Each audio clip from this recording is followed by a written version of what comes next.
Bonjour à tous, j'espère que vous allez bien. On se retrouve pour une nouvelle vidéo dans un décor un petit peu différent de celui de d'habitude. Une vidéo un petit peu blabla, aussi très différente de ce que je fais d'habitude, une vidéo un petit peu moins scriptée. Comme le titre de la vidéo l'indique, aujourd'hui j'aimerais revenir sur mon récent voyage en France.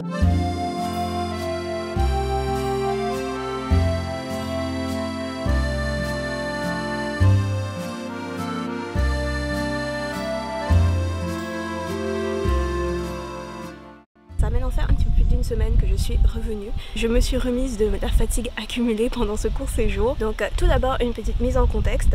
Donc si je suis allée en France et plus précisément à Paris il y a un petit peu plus d'une semaine, c'est parce que j'ai été invitée à participer à un événement littéraire organisé par l'Institut Pasteur à Paris. Donc c'est un événement qui s'appelle Recombinaison et c'était la première édition de cet événement littéraire. Le but de Recombinaison était de rassembler des auteurs, des littératures, de l'imaginaire et des chercheurs et des scientifiques au même endroit pour encourager les échanges et les discussions entre ces deux milieux. C'est des milieux qui ont tendance à se croiser beaucoup, donc je trouvais que c'était une super bonne idée de créer un événement qui encourage les discussions entre ces deux milieux. J'ai été invitée à participer à une table ronde et durant la table ronde j'ai surtout parlé d'afrofuturisme. J'étais pas la seule autrice québécoise à être invitée à cet événement, j'étais accompagnée de Aya Vilek et on y était avec notre agent parce qu'on a le même agent littéraire. Donc Recombinaison a eu lieu du 24 au 25 mai. Je suis arrivée à Paris le 23 et repartie le 27. Donc comme vous le voyez, c'était un séjour express. J'ai à peine eu le temps de me remettre de la souffrance du voyage et du décalage horaire qu'il fallait déjà que je me replie en 4 pour le vol du retour. J'aimerais beaucoup un jour voyager jusqu'au Japon, mais je sais pas si je vais survivre au vol. 6 heures, 7 heures de vol, c'était déjà trop pour moi. Déjà quand je dois aller à Saint-Martin, c'est environ 4 heures de vol, c'est dur pour mes genoux. Donc je sais pas si je survivrai à un vol jusqu'au Japon. Mais sinon, dans l'ensemble, l'événement Recombinaison, c'était vraiment chouette. J'ai aimé presque toutes les tables rondes. Les sujets déjà m'intéressaient beaucoup, juste quand je les ai lus dans le programme, mais finalement d'assister aux tables rondes, c'était hyper intéressant aussi. Donc la première table ronde, pour vous donner un peu une idée de à quoi ça ressemblait, c'était sur les moustiques et les anthropodes, donc les araignées et toutes ces autres créatures qui sont utilisées dans les œuvres SFF comme obstacles ou antagonistes souvent. Il y avait une scientifique sur la table ronde pour parler du côté plus scientifique du sujet et il y avait un auteur de SFF donc qui parlait du côté SFF des anthropodes. Je m'attendais pas à aimer autant ce panel, ça me semblait être le panel le moins intéressant de la liste, mais finalement j'ai beaucoup aimé le sujet et pour tous les autres panels, j'ai beaucoup aimé finalement la manière dont ils ont été présentés, le fait que sur la plupart des tables rondes, il y avait un auteur de SFF ou une autrice de SFF et ensuite un scientifique ou une scientifique qui venait expliquer le côté plus scientifique des sujets abordés. Je vais vous dire rapidement les sujets qui ont été abordés. Donc il y a eu des tables rondes sur les mutations, sur les vaccins, sur la figure du savant fou et j'ai beaucoup aimé cette table ronde là parce que l'une des personnes sur la table ronde a parlé de Phineas et Ferb et du professeur Doofenshmirtz et je pensais pas du tout que il serait cité, même si j'y pensais pendant la table ronde. Je sais pas s'il y aura une deuxième édition de Recombinaison, mais je l'espère. Je trouve que c'est une super belle initiative cet événement et c'était vraiment très enrichissant. Donc j'espère qu'il y aura d'autres éditions et que c'est un événement qui va grossir et qu'il y aura chaque année plus de participants. Donc le samedi soir, après la première journée de Recombinaison, Ayavi et moi, on a été invités à une petite table ronde à la librairie Le Nuage Vert. Donc c'était un événement plutôt intime, on était peu nombreux et c'était aussi super bien. On a parlé de nos romans, on a parlé d'afrofuturisme, d'afrofantasy également. J'étais très jetlaguée à ce moment-là, j'étais vraiment crevée après ma très longue journée, mais j'ai beaucoup aimé cette table ronde. J'espère que j'aurai l'occasion d'en faire d'autres comme celle-ci. Donc à la librairie Le Nuage Vert, j'ai un peu fait chauffer ma carte de crédit et j'ai acheté plusieurs livres dont j'aimerais vous parler. J'avais vraiment des étoiles dans les yeux quand j'ai vu tous ces livres à des prix abordables et aussi quand j'ai vu toutes ces petites librairies partout. Franchement, je pense que si j'habitais en France, mon compte en banque serait en danger. Je serais toujours en train d'acheter des livres. Au Québec, ça peut être très difficile d'acheter certains livres édités par des maisons d'édition françaises. Il y a plusieurs maisons d'édition de littérature de l'imaginaire dont les livres ne sont pas disponibles au Québec ou sont très difficiles à trouver au Québec ou quand ils sont trouvables, sont très chers. Il y a aussi plusieurs traductions qui ne sont pas facilement accessibles au Québec.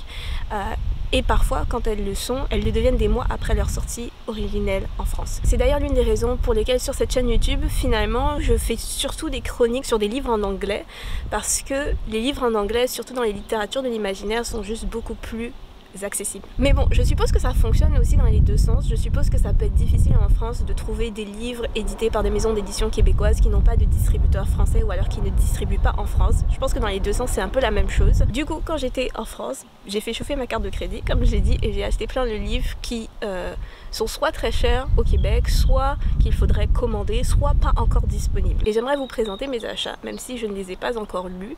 Peut-être que vous les avez lus, donc si c'est le cas, n'hésitez pas à me dire ce que vous avez pensé de ces différents livres dans les commentaires, mais sans me spoiler, parce que je les ai pas encore lus, donc je ne veux pas être spoilée. Donc je n'ai pas mes livres avec moi, donc je vais rentrer et vous les montrer une fois que je serai de retour à la maison, et vous les présenter une fois que je serai de retour chez moi.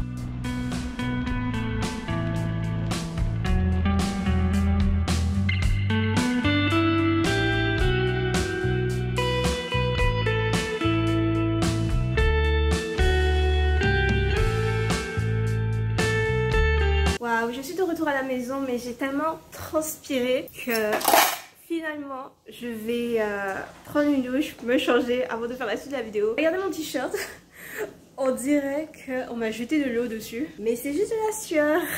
Bon, ça y est, je ne transpire plus abondamment. Allô, c'est Mélodie du montage. Juste pour dire, oui, j'ai remarqué que pendant toute cette partie de la vidéo, j'ai ce truc blanc sur mon visage. Je ne sais pas ce que c'est, je ne l'avais pas remarqué quand j'ai filmé la vidéo. Ça m'irrite énormément que ce soit là, mais je ne peux rien y faire, donc vraiment désolée. Et je vais pouvoir vous parler des livres que j'ai achetés quand j'étais en France. Donc j'ai la petite pile à côté de moi. Et on va commencer par le premier de la pile.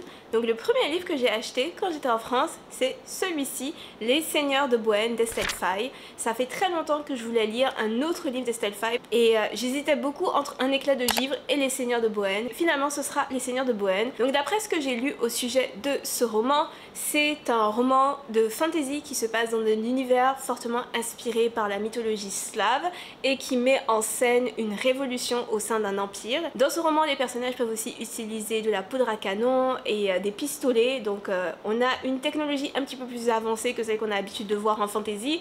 Je sais aussi que ce roman met en scène une grande palette de personnages haute en couleurs et j'ai juste en fait très hâte de le découvrir, très hâte de le lire. Le deuxième livre que j'ai acheté à Paris est Les Olympiades truquées de Joël Winterbert. Alors ce livre, j'avais pas du tout prévu de l'acheter. En fait, je n'en avais même jamais entendu parler avant de le voir dans la librairie. J'ai lu le résumé et j'ai été tellement intriguée que je me suis dit qu'il fallait absolument que je l'achète et que je le lise. Je vais vous lire le résumé pour que vous puissiez comprendre pourquoi j'ai été aussi intéressée par ce roman. À l'heure du clonage humain et des manipulations biogénétiques, les Jeux Olympiques sont une vitrine de la puissance humaine. Les athlètes doivent vaincre à tout prix, quelles qu'en soient les conséquences. Deux jeunes filles, Sphyrène, championne de natation, et Maëlle, clone d'une compositrice virtuose, affirment envers et contre tous leur droit à la liberté et au respect de leur corps et de leur vie de femme. Rien ne les arrêtera.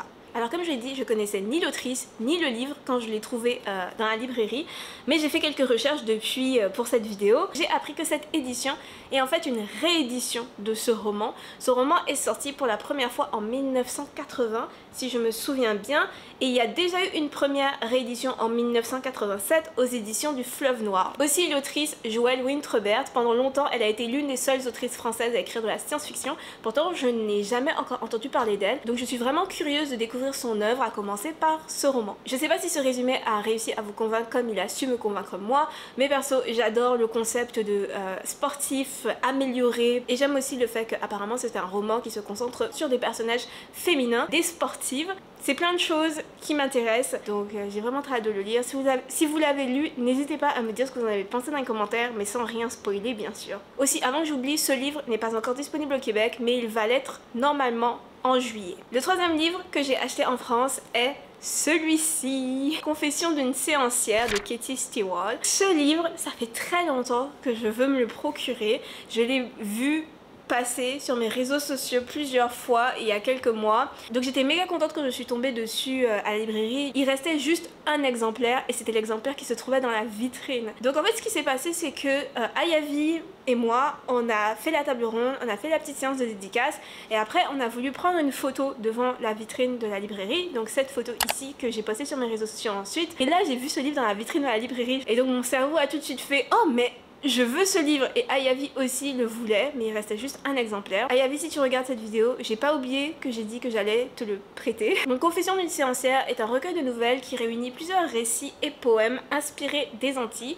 Voilà, je suis trop contente de l'avoir entre mes mains. Enfin, le dernier livre, mais pas des moindres, que j'ai acheté pendant mon court séjour à Paris est ceci, L'incivilité des fantômes de Rivers Solomon. Comme vous le savez certainement si vous me suivez sur cette chaîne YouTube depuis un moment, j'ai adoré Les Abysses de Rivers Solomon à tel point que je recommande ce livre à tout mon entourage. Je pense que toutes les personnes qui me connaissent ont entendu parler des Abysses, donc ça fait un moment que j'avais envie de lire un autre ouvrage de Rivers Solomon juste parce que j'ai tellement aimé Les Abysses. L'incivilité des fantômes est disponible au Québec, surtout au format poche, je sais qu'on peut se le procurer. Alors L'incivilité des fantômes est un roman de science-fiction qui se passe dans un futur possible de l'humanité où la planète Terre est devenue complètement inhabitable.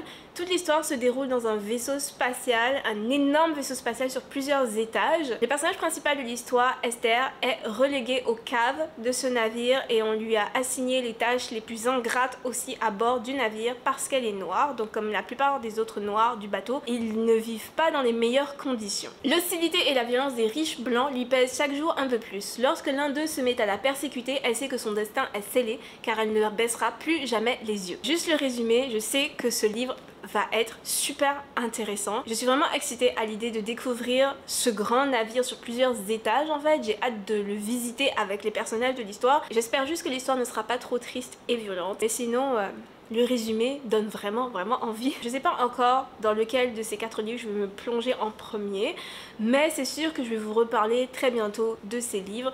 Surtout Confession d'une séancière, probablement dans ma prochaine vidéo lecture ou celle d'après.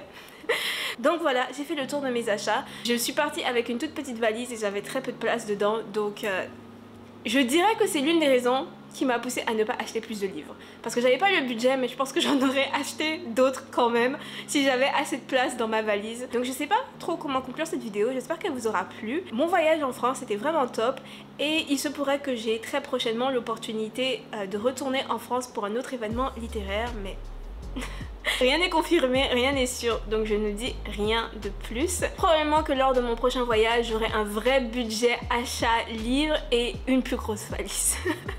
Je plaisante. Ou pas, peut-être que je plaisante pas. Ok, dans tous les cas, merci d'avoir regardé cette vidéo jusqu'ici. C'était cool de passer ce petit moment avec vous. Si vous aussi, vous avez passé un bon moment, n'hésitez pas à liker la vidéo. Et on se retrouve la semaine prochaine pour une autre vidéo. À très vite tout le monde, bye!